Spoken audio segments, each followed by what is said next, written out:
పెద్దలనే మాటలన్నీ కూడా చాలా అనుభవంతో కూడినటువంటి మాటలు. అందుకనే ఈ నానుడు వచ్చింది, పెద్దల మాట పెరుగన్నం, పెద్దల మాట పెరుగన్నం మూట, పెద్దల మాట సద్ది మూట, సద్ది మూట కూడా అంటారు, పెరుగన్నం మూట సద్ది మూట అని అంటారు. సద్ది అంటే పెరుగన్నం. రాత్రికాల సమయాల్లో మనకి మిగిలింది ఉదయాన్నే పెరుగన్నంలో కలుపుకొని తింటే అది మనకు చాలా మంచిదంట. స్తోత్రం చెప్పండి. అది పెద్దలు బాగా అనుభవించేశారు. అది తిన్నప్పుడు వాళ్ళకి మంచిగా శక్తినిస్తుంది, బలాన్ని ఇస్తుంది, చలవ చేస్తుంది. ఈ రోజుల్లో అది తినటం తగ్గించారు చాలామంది. ఈ టిఫిన్లు వచ్చేసినాయి, ఇడ్లీ దోశలు పూరీలు ఇవి వచ్చేటప్పటికే ఇది అసలు అనారోగ్యం. ఈ ఫుడ్ అంతా అనారోగ్యమే.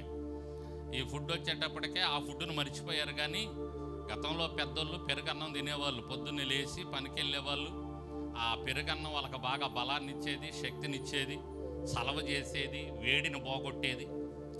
ఇంత మంచి ఉంది కాబట్టి, అందులో ఇంత మంచి ఉంది కాబట్టి పెరుగన్నం తినేవాళ్ళు. అందుకే వాళ్ళు అనుభవించి ఏమనేవాళ్ళు అంటే పెద్దల మాట పెరుగన్నం మూట అనేవాళ్ళు. దేవునికి స్తోత్రం. దానికి ఇంకో కొటేషన్ నేను కలుపుతూ నేనేమంటున్నానంటే, ప్రతి పెద్ద ఆయన మాట మనకి పరలోకానికి బాట అని అంటున్నా. దేవునికి స్తోత్రం చెప్పండి. ఏమన్నాను మీకు అర్థమైందా? పెద్ద ఆయన మాట. ఎవరు మనకు పెద్ద ఆయన? యేసయ్య. పెద్దల మాట పెరుగన్నం మూట, పెద్ద ఆయన మాట పరలోకానికి ఎక్కడికి బాట? ఈ వాక్యం. పెద్ద ఆయన మాట అంటే దేవుని మాట, దేవుని యొక్క వాక్యమే.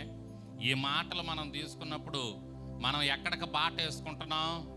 పరలోకానికి బాట వేసుకుంటున్నాం, త్రోవ ఏర్పాటు చేసుకుంటున్నాం. ఒక్కో మాట మనం విని ఆ మాట ప్రకారం చేస్తున్నప్పుడు బాట ఏర్పాటు చేసుకుంటా ఉన్నాం. బైబిల్లో మాట ఉంది, నమ్మి బాప్తిజం పొందినవాడు రక్షించబడును అని. దేవునికి స్తోత్రం. అంటే ఆ మాట పెద్ద ఆయన మనకు చెప్పాడు, యేసయ్య మనకు చెప్పాడు. ఆ మాట మనం తీసుకొని ఆ మాట ప్రకారం చేసామనుకో, ఎక్కడికి బాట వేసుకుంటున్నట్టు? మనం పరలోకానికి బాట వేసుకుంటున్నట్టు. హల్లెలూయా.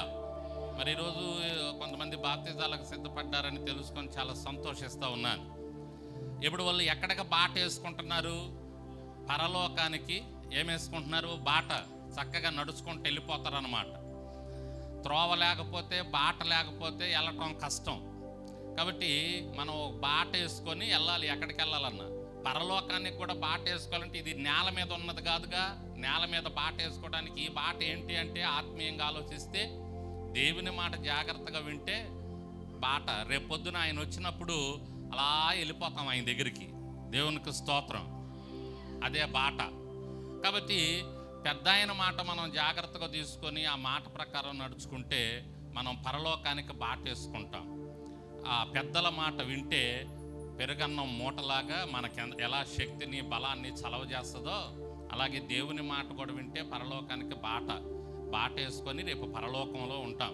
దేవునికి స్తోత్రం. అందుకని పెద్ద ఆయన మాట జాగ్రత్తగా వినాలి, పెద్దల మాట జాగ్రత్తగా వినాలి. పెద్దలు అనుభవంతో చెప్తారు, చెడు కోరరు. పెద్దల అనుభవంతో మనం మంచి కోరి పెద్దల మాట చెప్పినప్పుడు ఆ పెద్దల మాట జాగ్రత్తగా తీసుకోవాలి. చేస్తే మనకు మంచిది, చెయ్యకపోతే మనకే నష్టం.